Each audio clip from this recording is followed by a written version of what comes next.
So when plants of same kind are cultivated at one place on large scale, it is called crop.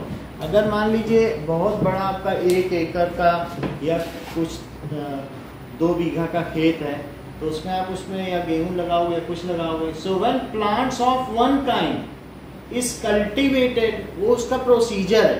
खेती करने को cultivation कहते हैं.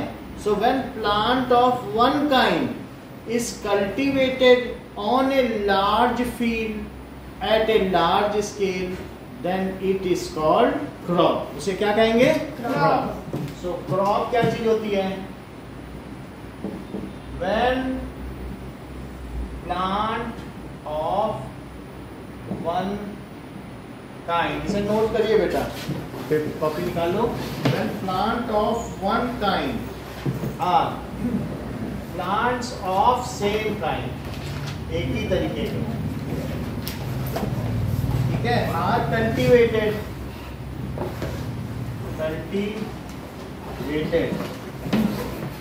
Eight one place at on a large scale, on a large scale, it is called crop. For example ये कहा जा सकता है व्हीट क्रॉप, ऐसा कहा जा सकता है. राइस क्रॉप, तो जहाँ गेहूं की खेती आपने देखी सब गेहूं होते हैं. सनफ्लावर की क्रॉप तो सब सनफ्लावर ही सनफ्लावर, ऐसा होता है कि नहीं? अब देखिए, सो हम ये चाहते हैं कि जो हमारा क्रॉप, हम क्रॉप का प्रोडक्शन बढ़ाना क्यों चाहते हैं? क्या नाम है बेटा आपका? मंगल. बताओ क्रॉप का हम क्यों इंडिया में प्रोडक्शन बढ़ाना चाहते हैं और उसका मैनेजमेंट क्यों करना चाहते हैं? सर जैसे क्रॉप का हम लोग प्रोडक्शन इसलिए बढ़ाना चाहते हैं, जैसे अभी पॉपुलेशन भी बढ़ रही है. हाँ. तो उस हिसाब से ज्यादा जरूरत होगी हमारे क्रॉप्स की. हाँ. एंड जो भी हमारा न्यूट्रिएंट्स है, न्यूट्रिएंट्स की ज्यादा जरूरत होगी, तो इसलिए हम उसका प्रोडक्शन बढ़ाएं. और फिर जो हमारा प्रोडक्शन हो रहा है क्रॉप का, उसका स्टोरेज और मैनेजमेंट और कैसे डिस्ट्रीब्यूशन, ये सब भी देखना होगा. तो इसलिए क्रॉप के प्रोडक्शन का हम प्रोसेस देखेंगे और साथ ही साथ देखेंगे उसको कैसे मैनेज करें. आपका क्या नाम है? इशिका. आपने बताया ना. अब जरा देखिए, इंडिया में क्या होता है कि there are, due to our country, in our country we are having monsoon type climate. Monsoon का क्या मतलब होता है बताओ? Rainy season. हाँ, in India we have monsoon climate. Monsoon climate, monsoon climate का मतलब है हमारे यहाँ जो सीजन है, मानसून को वैसे मौसम कहते हैं. मौसम का मतलब यहाँ पर इंडिया, तो इंडिया में ये देखो, ये ऐसे देखोगे यूरोपियन कंट्रीज, फिर ऐसे यहाँ पर आओगे तो ये इंडिया है, ऐसे है कि नहीं इंडिया? तो फिर ये क्या हुआ बताओ? अफ्रीका. ये क्या है? अफ्रीका. अफ्रीका. और ये क्या है? ये इंडिया है कि नहीं? Yes sir. तो ये इंडिया ऐसे इस तरीके से यहाँ पर है. तो इंडिया में ये जो अफ्रीका के पास यहाँ एक मेडागास्कर, एक जगह क्या है, उसके ऊपर बहुत सारे क्लाउड्स होते हैं. तो वो यहाँ आकर, कुछ क्लाउड्स यहाँ आते हैं, कुछ यहाँ से आके आपको बारिश करते हैं. ऐसा वो किस महीने में करते हैं? जून के महीने में. तो जून से पहले गर्मी होती है और उसके बाद जब जून के बाद धीरे धीरे सर्दी होने लगती है. तो हमारे यहाँ जो भी क्लाइमेट है वो क्या है? It is due to monsoon. Monsoon आ गया, जब बारिश हो जाती है तो कहते हैं मानसून आ गया. तो कुछ ऐसी क्रॉप्स हैं जो पोस्ट मानसून है और कुछ है प्री मानसून. मानसून से पहले की भी क्रॉप्स हैं और कुछ मानसून के बाद की भी क्रॉप्स हैं. तो अब देखिए, so we are having 2 broad cropping pattern. वैसे हमारे यहाँ 3 क्रॉप्स होती हैं, रबी, खरीफ, ज़ैद. ज़ैद भी होती है. So we have 3 types of crops. कौन कौन सी क्रॉप्स हो सकती हैं? रबी क्रॉप, खरीफ क्रॉप और तीसरी कौन सी हो सकती है? Z crop. देखो इसमें ये बात बताया गया है कि जो साल के 12 महीने होते हैं तो हम उसमें रबी क्रॉप कब उगाते हैं? देखिए, sown in winter season October to March. ये देखो 12 महीने अलग से अगर हम बना लें तो जनवरी, फरवरी, मार्च, अप्रैल, मई, जून, जुलाई, अगस्त, सितंबर, अक्टूबर, नवंबर एंड दिसंबर। तो हमको मालूम है ये अक्टूबर से मार्च तक ये उगाई जाती है। कौन सी क्रॉप उगाई जाती है? अक्टूबर से मार्च। ये रबी क्रॉप है। रबी क्रॉप में बेटा क्या नाम है आपका?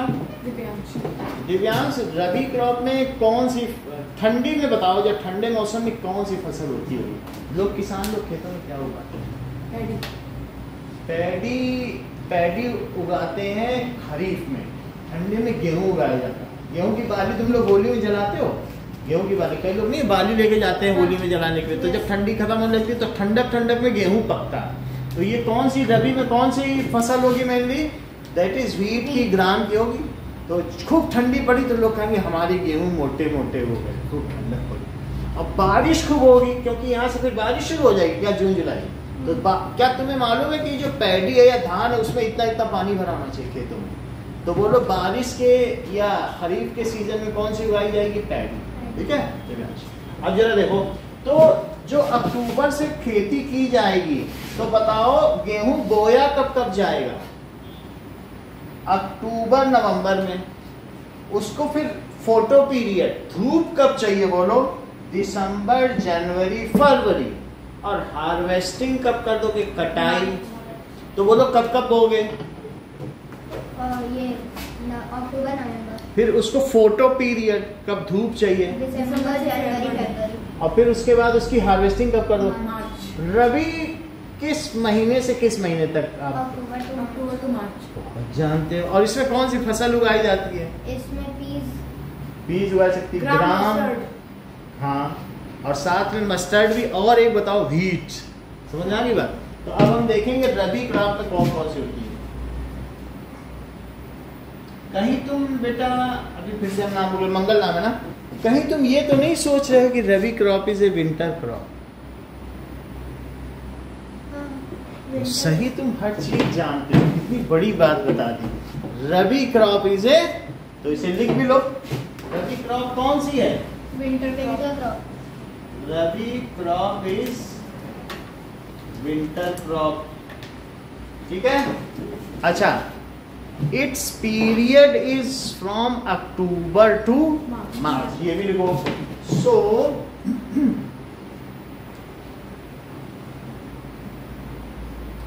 It's period is from October to March. अच्छा, इसमें एक बारिश चाहिए बीच में। एक बारिश हो जाए तो चलेगा, ज्यादा होगी तो गेहूं खराब हो जाएगा। जो कहते गेहूं खराब हो, हम 2-3 बार नाम पूछे। कनिका नाम बताइए। याद हो जाएगा ना हमको। अब ये देखो, इसके अलावा इसमें व्हीट आएगा। So crops are, rabi crops क्या है? व्हीट। और कौन सा होगा? पीस, व्हीट, ग्राम। ग्राम का मतलब चना होता है ना, ब्लैक ग्राम होता है। पी और मस्टर्ड। मस्टर्ड सरसों। लिनसीड,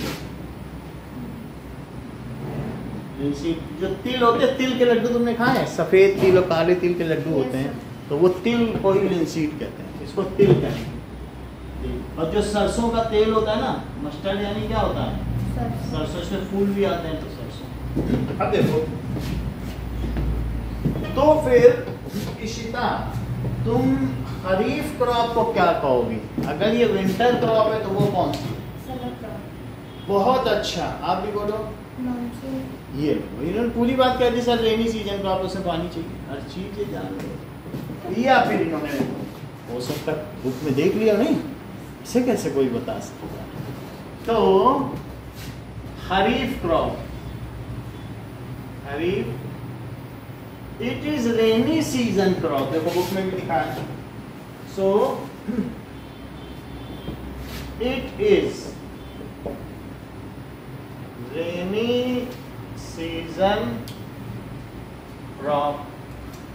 कब से कब तक बोई जाती है? तो ये जून से शुरू होगी। देखो अब यहाँ 2 महीने किसान आराम करेगा और इसके बाद जून से शुरू होगी और कब तक चलेगी? सितंबर। जून से सितंबर, 4 महीने में चावल पक के तैयार हो जाएगा। So it is June to September. तो इसको कहेंगे खरीफ। अब जो ये बचा इसमें सब्जी उगा ली जाती है, इसको ज़ेद कहते हैं, जायद। तो दिस इज जायद। अच्छा ये रेनी सीजन क्रॉप है। So period is from June to सितंबर।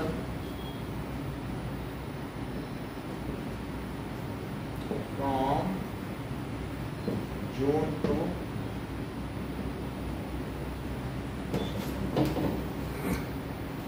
ठीक है। और इसमें क्या नाम बेटा आपका? दिव्यांश ने जैसा होता है पैडी इसमें उगाया जाएगा। और कौन कौन से होती है रेनी सीजन में? क्या आपको मक्का खाने को मिलता है, भुट्टा खाने को, मेज, तो मेज भी इसमें आएगा। सोयाबीन ठीक है, कॉटन और cotton. So that is crops are, सबसे मेन तो पैडी होती है। पैडी क्या है? पैडी और व्हीट क्या होता है बोलो? जैसे तुम्हारी थाली में खाना रखा है बहुत सारा, तो तुम्हें ये बात पता है सीता उसका स्टेपल फूड क्या है? ऐसी चीज अगर तुम्हारी थाली से हटा दी जाए तो तुम खाना नहीं खाओगी, उठ जाओगी। अगर जो लोग रोटी खाते हैं, रोटी हटा दो, 10 तरीके की सब्जी रख दो, कोई खाएगा खाना? और जो चावल खाने वाले, बेटा क्या नाम है आपका? अवीश। रवीश? अवीश। अवीश। तो स्टेपल फूड क्या होता है तुम्हारी थाली में जिसके बिना खाना ना खाया जा सकता? रोटी चावल, यही 2 होते हैं। तो इसलिए रबी सीजन में स्टेपल फूड कौन सा उगता है? गेहूं। और इसमें खरीफ में पैडी। पैडी। पैडी से ही तो फिर राइस बनेगा छिलका हटा के। तो ये स्टेपल फूड है, ठीक है। पैडी हो गया, और क्या हो गया बोलो? मेज, फिर सोयाबीन। कॉटन। सोयाबीन भी हो सकता है। सोयाबीन से बॉडी बिल्डअप होती है, उसमें प्रोटीन होता है। मैं प्रोटीन, मेरा घर है सोयाबीन, है कि नहीं? तो इस तरीके से पैडी, मेज, सोयाबीन, और क्या हो सकता है? Cotton. Groundnut and cotton. Groundnut मूंगफली। तो हम लोगों ने ये चार्ट देख लिया कि किस तरीके से हम हार्वेस्टिंग कर सकते हैं, कल्टीवेशन कैसे करें। द टोटल प्रोसेस ऑफ, ठीक है, production of crop, the agriculture process of production of crop is known as cultivation. समझ में आ गया? What is cultivation? तो एक तीसरी हमारी फसल और कौन सी है? ज़ेद क्रॉप। सो इसका पीरियड है, देख लो, 1 2 3 4 5 6 है। गेहूं 5 महीने में भी उग सकता है। जो लोग अक्टूबर में लगाएंगे वो फरवरी में काट लें, लेकिन कुछ लेजी फार्मर होते हैं, अरे 1 महीने खाट में आराम करेंगे, कहाँ जाए, नवंबर में जाएंगे। तो नवंबर में जो करेंगे क्या वो मार्च में लेंगे? देखो 5 महीने पीरियड है, लेकिन जो पहले लगा लिया 1 महीने पहले, वो फरवरी में ही बेच के पैसा कमा लेंगे। लेकिन जो अक्टूबर में नहीं, 1 महीना सोता रहा, नवंबर में भी लगा लोगे, तो वो क्या करेगा बोलो? वो मार्च में, क्योंकि उसको बीच के 3 महीने का फोटो पीरियड चाहिए। इतनी बात तुमको समझ में आ गई कि नहीं? तो फोटो पीरियड चाहिए। लेकिन इसका मतलब है जिसने अक्टूबर से फरवरी तक लगा लिया, तो फरवरी के बाद अब वो चाहे तो फरवरी से मई तक अपनी ज़ेद की फसल उगाए। तुम्हारे घर में जो सब्जी है ना, सब्जी 3 महीने में उगाती है, तो तुमको अगर ज़ेद उगाना है तुम अप्रैल से जून तक भी लगा सकते हो, और मार्च में तुमने मान लो खाली है तुम्हारा, तुमने बहुत पहले से ही काम शुरू कर दिया, तो तुम मार्च से ही फल सब्जी उगाना शुरू कर दो। तरोई, लौकी, भिंडी, करेला सब उगाता है। तो ज़ेद कौन सी क्रॉप है? ज़ेद क्या कोई स्टेपल फूड की क्रॉप है कि नहीं? ये सब्जियों की क्रॉप है। So it is the vegetable crop. ये किसकी है बोलो? Vegetable crop. It is vegetable crop and sown between rabi and kharif crop. देखो किसके किसके बीच उगाई गई? रबी एंड खरीफ। बिल्कुल सही बोल रहे हो बेटा। देखो तुम्हारा नाम अवीश नाम है ना? हाँ, तो अवीश ने जैसे कहा it is sown between kharif and rabi. It is sown between rabi and kharif crop. इतनी बात है, ठीक है। इट इंक्लूड्स वेजिटेबल्स, इसमें सभी वेजिटेबल्स हैं।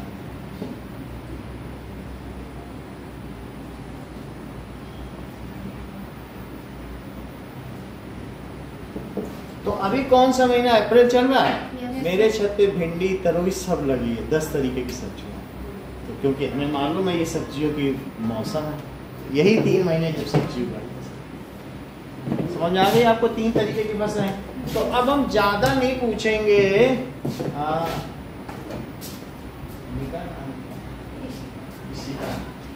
ये बताओ रबी कब से कब तक उगाई जाती है? उधर मत देखो। मार्च तक। खरीफ?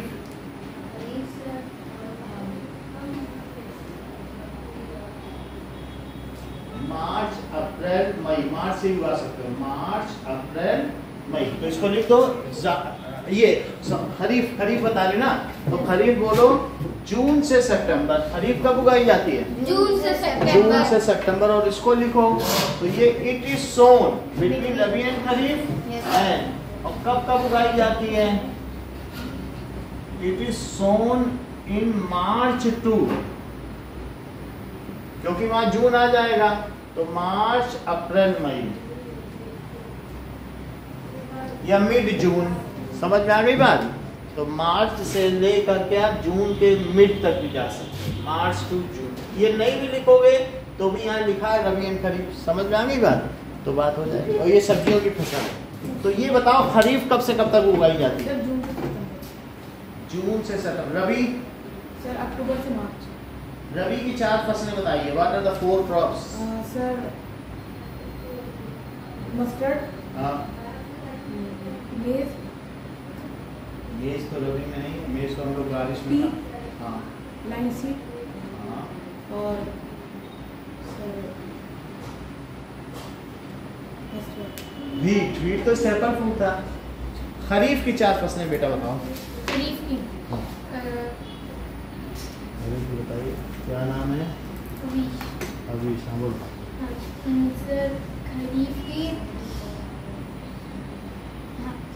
खरीफ की ग्राउंडनट और लिनसीड। लिनसीड नहीं। सर उसका रबी। हाँ सॉरी। पीस हाँ, और कॉर्न। मेज, मेज बोल दो। मेज, ठीक है, मेज। ठीक है। तो जैसा इन्होंने बताया, अब देखिए, अब ये जो भी बच्चे पूरा पूरा लिखते हैं ना, उनको अगले दिन पेन मिलता है, तो ये डेली टेस्ट होता है। अब आपको क्या लिखना है? What is crop and write a note on rabi kharif से। आप पढ़ते भी जाओगे और जो 2-3 टेस्ट दोगे, फिर जब आपके पास 50 रुपए के पेन हो जाएंगे तो हमसे 50 रुपए ले लीजिएगा, पेन दे दीजिएगा। ठीक है, तो रोज आपको कुछ न कुछ पेन मिलते रहेंगे, लेकिन पूरे नंबर आने पे 5 में 5 आने। चलो, सो अब हम क्या लिखेंगे? What is crop and write a note on rabi kharif zaid. Question है what is crop? Write a note on 3 types of crop. इतना करो फिर आगे बताएं।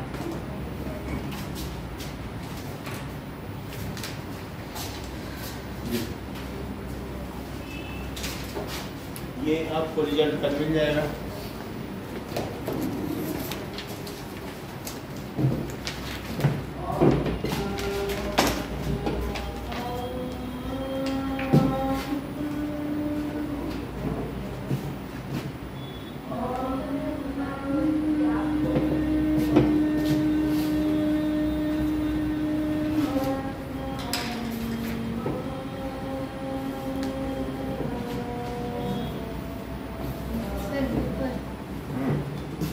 पेपर किसे नहीं मिला?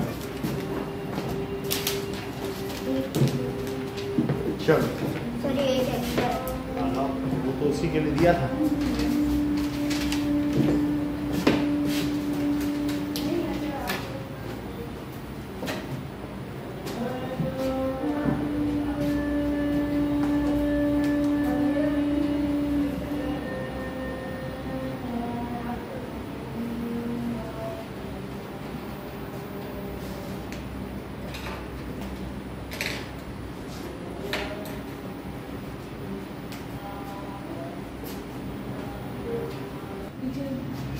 हाँ कहीं भी लिख दो, नाम लिख दो और phone number.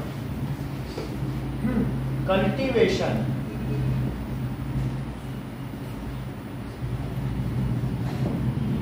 What ever agricultural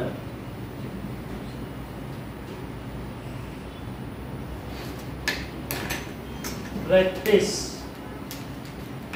we follow, हम जो भी प्रैक्टिस फॉलो करते हैं, we follow to produce crop is called cultivation. इसे क्या कहेंगे?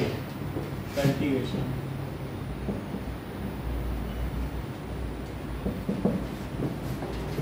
कल्टीवेशन क्या है? Whatever agricultural practice we follow, उसे क्या कहेंगे? कल्टीवेशन।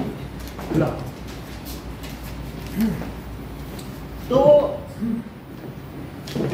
उसको कल्टीवेशन कहेंगे। Cultivation includes following agricultural practices. Cultivation को खेती कहते हैं। कल्टीवेशन को क्या कहेंगे? खेती करना। अब खेती में सिर्फ एक ही नहीं, पहले हल चलाया जाएगा, जमीन को सॉफ्ट किया जाएगा, फिर इसके बाद उसमें क्या किया जाएगा? सीड्स डाले जाएंगे। तो बहुत सारे प्रोसेस है। फिर इसके बाद इरिगेशन भी तो करोगे, अब एडिंग मैन्योर भी होगा, और उसके बाद पेस्टिसाइड्स और ये सब भी डाले जाएंगे। फिर उसके बाद हार्वेस्टिंग भी करनी पड़ेगी। तो ये सारे प्रोसेस होंगे। लाइए ना, कल्टीवेशन नोट करो। What is cultivation? लाइक वो ठीक है, नाम लिख लो और फोन नंबर लिख दिया है, आप भी लिख दो phone number. So cultivation involves,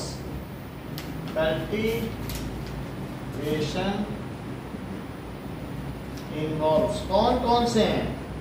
following agricultural practices.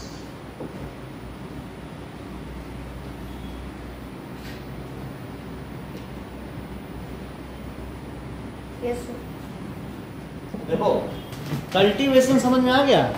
What ever we do in fields to raise crop, फसल उगाने के लिए जो भी करें, वॉट एवर वी डू, तुम्हारी सिस्टर यहाँ पढ़ी है कि नहीं?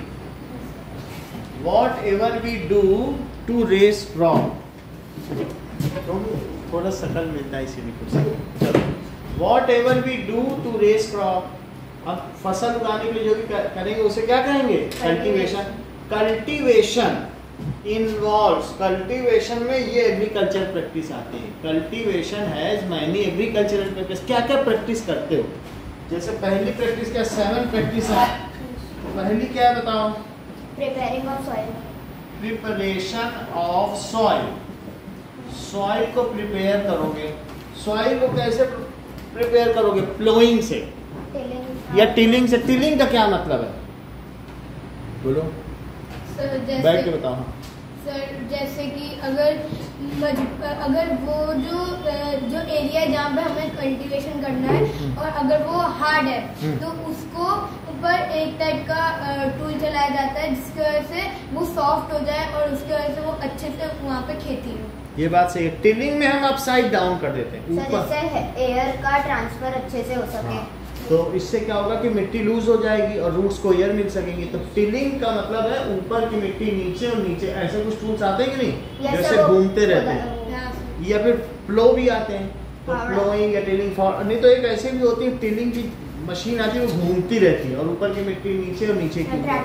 ट्रैक्टर में होता है, ट्रैक्टर उसके पीछे अटैच कर लिया जाता है। तो हम प्रिपरेशन करेंगे सॉइल को और इससे लूज हो जाएगी। और उसके जैसा इन्होंने बताया अविष्णा में बेटा था, तो फिर इन्होंने बताया कि उसके जो बड़े बड़े क्रम्स होंगे, वो जो हार्डनेस होगी वो सब लूज हो जाएगी, वो छोटे छोटे रेत में बदल जाएगी। दूसरा क्या करेंगे, सोइंग। दैट इज सोइंग में क्या करेंगे, जब मिट्टी लूज हो जाएगी तो उसको साथ साथ उसमें सीड सेट कर दिए जाएंगे। सोइंग, थोड़ी थोड़ी दूरी पर हम एक सीड सेट कर देंगे। जब मिट्टी लूज हो गई फिर क्या होगा बोलो, adding manure and fertiliser. Manure and fertiliser. कुछ लोग खाद डालते हैं और कुछ लोग फर्टिलाइजर, तो वो पाउडर होता है, बस थोड़ा थोड़ा छिड़क दिया। और खाद तो बहुत सारी डालनी पड़ती, बोरे बोरे, जैसे काऊ डंग है, काऊ डंग थोड़ी डालने से नहीं चलेगा, है ना। हाँ, ये जो भूसा हो गया, हस्क हो गया, इन सब चीज को डालते हैं, या मैन्योर। तो अगर आपको मैन्योर क्या होता है, मैन्योर खेतों में बनाया जाता है। और लेकिन फर्टिलाइजर क्या होता है बताओ, फर्टिलाइजर एक बोरा भी तुम्हारे पास, एक बोरी लिया पूरे खेत में उसको डाल दो, तुम्हारा खेत लहला जाए। तो फर्टिलाइजर बहुत कॉस्टली होता है। और मैन्योर तो ट्रक ट्रक में भर भर के गोबर लाओ, सड़ा हुआ वो डालो। तो मैन्योर से, हाँ, लेकिन जो फर्टिलाइजर है उससे सर केमिकल, वो जो भी हम उगा रहे हैं उसमें हो सकता है, लेकिन मैन्योर से नहीं होगा। मैन्योर फायदेमंद है। मैन्योर से क्या होता है, जो ये ऑर्गेनिक खेती है, और मैन्योर में क्या होता है कि हार्मफुल सब्सटेंस नहीं होते हैं, तो उससे बनी हुई सब्जियां अच्छी होती हैं। तो इसलिए तीसरा हमारा प्रोसेस क्या हुआ बोलो, adding manure and fertilisers. Manure and fertiliser. Fourth क्या हुआ, इरिगेशन। अगर आपने मैन्योर ऐड किया या किसी ने फर्टिलाइजर ऐड किया तो उसके बाद उसमें पानी डालना पड़ेगा। प्लांट्स को तो पानी चाहिए ना। So the adding water at regular interval of time and in correct quantity, बहुत ज्यादा भी नहीं डालना, इज कॉल्ड इरिगेशन। तो इरिगेट करना होगा। इसके भी बहुत सारे मेथड हैं। इरिगेशन के बाद क्या है, ऐसा भी हो सकता है खेती में पानी डालना, सब कुछ भी डालना, तब भी बीच बीच में बहुत सारी घास उगाएगी। घास उग जाने से क्या होगा, अनिका बोलिए। जो हम जो भी क्रॉप प्रोडक्शन कर रहे हैं, अगर वहाँ पर वो अनवांटेड ग्रास या मटेरियल ग्रो हो जाएगा तो उस पर वो सारा न्यूट्रिएंट ले लेगा अपने अंदर सॉइल से, एंड जो हम क्रॉप उगा रहे हैं उसको अच्छे से न्यूट्रिएंट नहीं मिलेगा एंड वो ग्रो नहीं कर पाएगा। It will compete with our crop for nutrients, space and water, सभी चीजों को वो भी लेने लगेगा। जैसे घास उगाती है उसको वीड कहते हैं, जो घास उगाएंगे उसको क्या कहेंगे, वीड। तो इसके लिए protection from weeds, protection from weeds, and next is harvesting, that is cutting of prepared crop. जो प्रिपेयर हो गई तो उसकी कटिंग करनी पड़ेगी। और जब ये हो जाए तो फिर हमें क्या, उसमें से सारे ग्रेन्स निकाल के स्टोर करना पड़ेगा, कोल्ड स्टोरेज में कहीं पर भी, तो वो स्टोरेज, ये सारे प्रोसेस करने पड़ेंगे। These are the 7 processes। तो बेटा देवांश नाम है आपका, दिव्यांश बताओ कौन कौन से 7 प्रोसेस हैं। So preparation of soil, sowing, adding manure and fertilizer, irrigation, Irrigation कर रहे, फिर that is protection from weeds, और harvesting and storage। बहुत अच्छा, हार्वेस्टिंग एंड स्टोरेज। आप बताइए, हम तो नाम एक दो दिन में याद हो जाएगा हमको। हाँ आविश बताओ। As first is preparation of soil, second is preparation of soil, preparation of soil, sowing, third चलो एक बार देख लो, आप बताओ बेटा क्या नाम है आपका? सर मंगल। हाँ बताओ। Sir preparation of soil, sowing, adding fertilisers and manure, irrigation and protection from weeds, harvesting and storage. Protection from weeds, irrigation, harvesting. These are the 7 practices, agricultural practices. इनको सीक्वेंसली हमें करना है, ऐसे ही हमें करना है। तो हम अब एक एक करके देखते हैं। तो सबसे पहले हम क्या करेंगे? That is preparation of soil.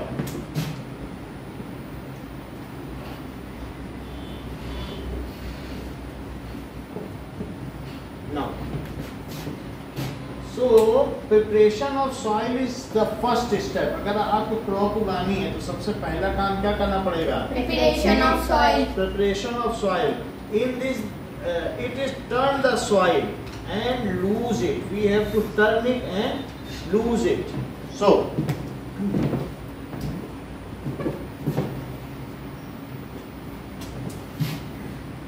this is first step.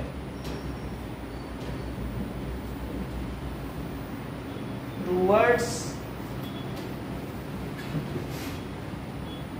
agriculture या production of crop for growing crop.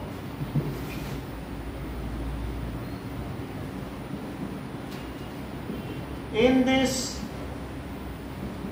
soil is turned upside down. अच्छा, अगर मान लो ऊपर की मिट्टी नीचे कर दी जाए तो क्या उससे न्यूट्रिएंट्स भी रोटेट हो जाते हैं? क्योंकि हो सकता है नीचे नीचे न्यूट्रिएंट्स अब खत्म हो गए हों और ऊपर नए नए न्यूट्रिएंट्स, बारिश आती तो बहुत सारे न्यूट्रिएंट्स भी ले आती, तो ऊपर की मिट्टी पलट दो नीचे, तो क्या होगा? नीचे जो रूट्स जाएंगे उनको फिर से न्यूट्रिएंट्स मिल जाएंगे। तो और दूसरा चीज़ है, जो बड़े बड़े क्रम्स होंगे क्या वे भी टूट जाएंगे? तो इस चीज़ को क्या करते हैं? सो इट इज लूजनिंग कर देते हैं। This loosens the soil and this क्या करते हैं? Makes the soil loose. इससे सॉइल कैसी हो जाएगी? Loose. This process is called preparation of soil, tilling. इसे क्या कहेंगे बोलो? Tilling. This process is called tilling. Tilling किससे की जा सकती है? प्लग से, फ्लो से।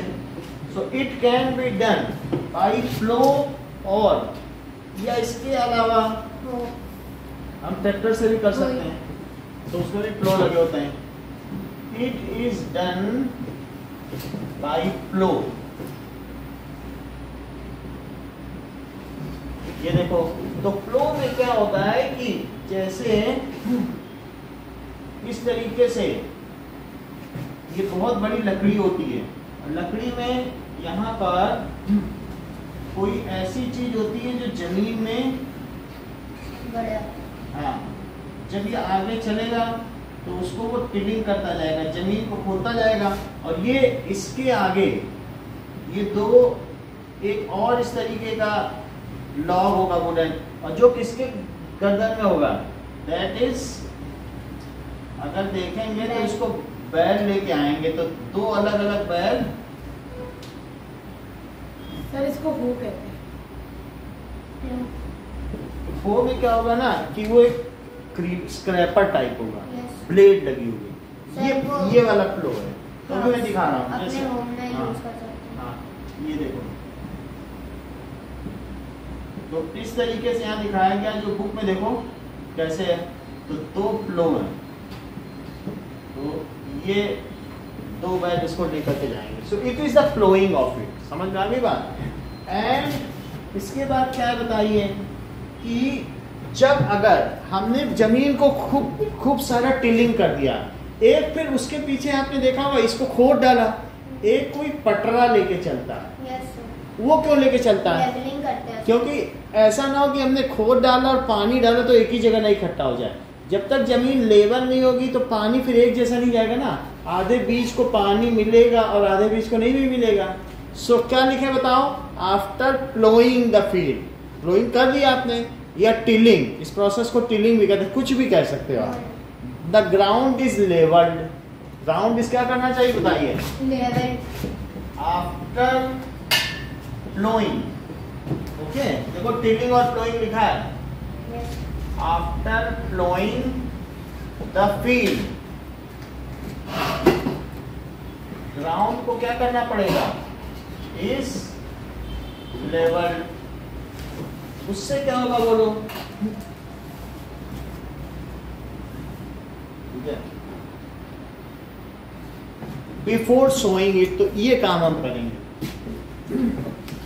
प्लोइंग का क्या फायदा होता है बताओ, that is large crumbs of soil, it get broken into tiny piece. हो जाता है कि नहीं? Yes, तो sir. अब हम एक प्रोसेस आप देखेंगे कि वास्तव में किस तरीके से ये होता होगा। कई बार ये बहुत लार्ज स्केल पर भी होता है,